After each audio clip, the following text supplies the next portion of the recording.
सोचो, एक रॉकेट को स्पेस तक पहुंचने के लिए इतनी ज़्यादा एनर्जी चाहिए होती है कि अगर आप एक कार का पेट्रोल टैंक यूज़ करो तो वो रॉकेट सिर्फ कुछ सेकंड्स में ही उड़ जाएगा।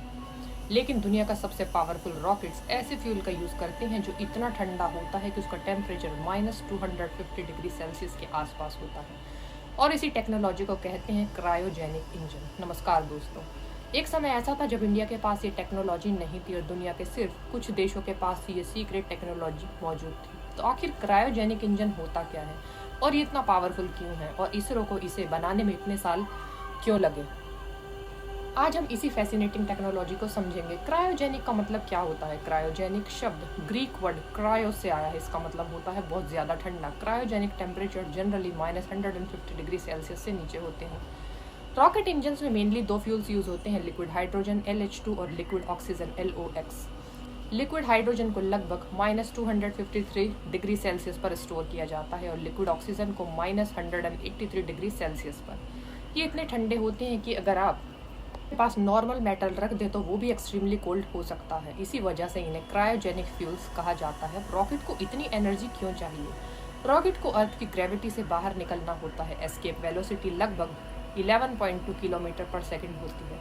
इसका मतलब है रॉकेट को बहुत ज़्यादा थ्रस्ट जनरेट करना पड़ता है। सॉलिड फ्यूल इंजन्स पावरफुल होते हैं और लिक्विड इंजन्स कंट्रोलेबल होते हैं। लेकिन जब हैवी सैटेलाइट्स को जियो स्टेशनरी ऑर्बिट में भेजना होता है तब बहुत एफिशिएंट इंजन्स की ज़रूरत पड़ती है और यहाँ क्रायोजेनिक इंजन्स बहुत काम आते हैं।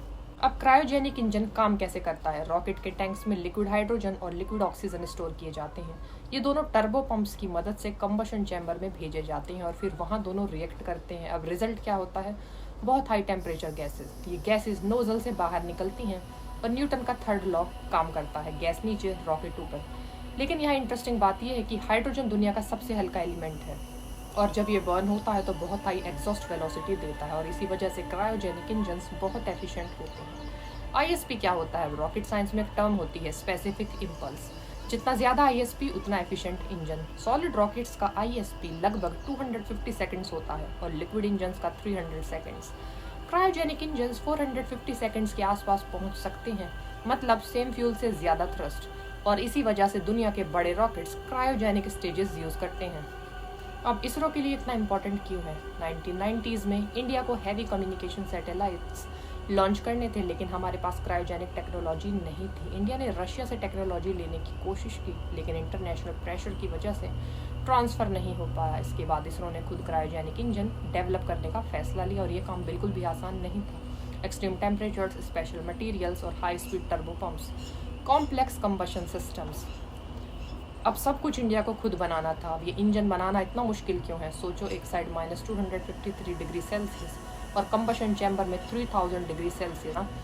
एक ही इंजन के अंदर इतना टेम्परेचर डिफरेंस। मेटल को सर्वाइव करना होता है, फ्यूल को लीक नहीं होना चाहिए और पंप्स हज़ारों RPM पर रोटेट करते हैं और लॉन्च के वक्त वाइब्रेशंस भी होती हैं। तो इसी वजह से क्रायोजेनिक इंजन्स को रॉकेट साइंस का सबसे डिफिकल्ट पार्ट माना जाता है। अब इसरो की सफलता, कई सालों की मेहनत के बाद इसरो ने अपना इंडिजीनियस क्रायोजेनिक इंजन डेवलप किया।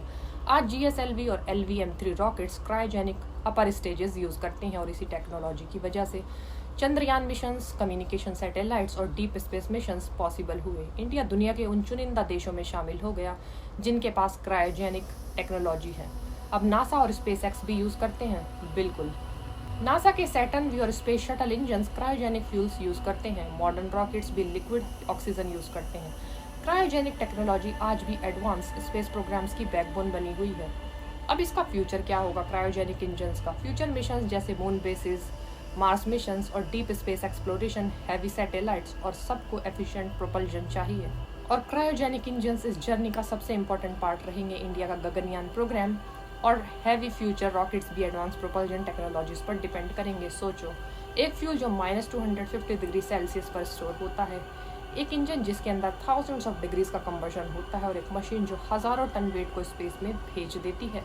ये सिर्फ इंजीनियरिंग नहीं है, ये ह्यूमन इमेजिनेशन की पावर है और इसी टेक्नोलॉजी ने इंडिया को उन देशों की लिस्ट में ला खड़ा किया जो अपनी एडवांस रैपिड टेक्नोलॉजी खुद बना सकते हैं। अगर आपको ऐसी ही स्पेस और इसरो की अमेजिंग टेक्नोलॉजीज़ और टॉपिक्स देखना चाहते हैं तो कमेंट करके ज़रूर बताएं कि अगला वीडियो किस टॉपिक पर होना चाहिए, क्योंकि स्पेस की दुनिया में अभी बहुत राज बाकी है। धन्यवाद।